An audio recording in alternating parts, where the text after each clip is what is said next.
అసెంబ్లీలో రైతుల విషయం పైన చర్చిద్దామంటే బీఆర్ఎస్ పార్టీ ఎమ్మెల్యేలు కేటీఆర్ గారిని అరెస్ట్ చేస్తారంటే అని చెప్పి బాయ్కాట్ చేసి బయటికి పోతారు. శాసన మండలిలో రైతుల విషయాలపైన షార్ట్ డిస్కషన్ పెడదామనంటే కేటీఆర్ గారిని లోపలేస్తారయ్యారా దానిపైన స్పష్టం చేయాలని చెప్పి మాట్లాడతారు.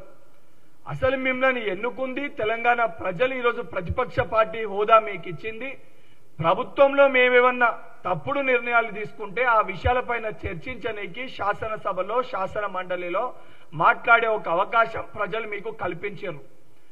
ఆ అవకాశాన్ని వినియోగించకుండా మీ తండ్రి గారు ఫార్మ్ హౌస్కే పరిమితమై జీతం తీసుకుంటారు. ఆ నియోజకవర్గ ప్రజలు మాకు ఎమ్మెల్యే పట్టించుకుంటలేడు, మాకు చేయాల్సిన కార్యక్రమాలు చేపడతలేరని చెప్పని అక్కడున్న నాయకులు అక్కడున్న ప్రజలు పాదయాత్ర చేసి వచ్చి ముఖ్యమంత్రి గారికి రిప్రజెంటేషన్ ఇచ్చారు. ఇప్పటికన్నా కల్వకుంట్ల కవిత గారు బహుశా మీరు లిక్కర్ లెక్కలలో స్టేట్ లెక్కలలో కొంచెము మీకు లెక్కలు సరిగా దొరుకుతలేనట్టున్నాయి. ఆ లిక్కర్ లెక్కల పొరపాట్లను చూసుకునే మీరు మాట్లాడుతున్నట్టు నిన్న మొన్న చూసిన ఒక బుక్ పట్టుకోరు.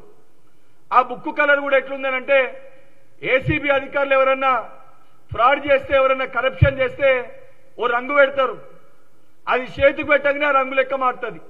అంటే అది కరప్షన్ కి కేర్ ఆఫ్ అడ్రస్. ఈరోజు అసొంటి ఒక బుక్ కలరే మీరు తీసుకొని వచ్చారు బయటికి. అంటే ఆ బుక్ లో మీరు చేసిన అవినీతులు రాసుకుంటారా లేదా మీ కుటుంబ సభ్యులు చేసిన అవినీతులు రాసుకుంటారా? దేనికోసము మీ యొక్క వ్యవహారం ఉందో ఈరోజు యావత్ తెలంగాణ ప్రజలు గమనిస్తున్నారు.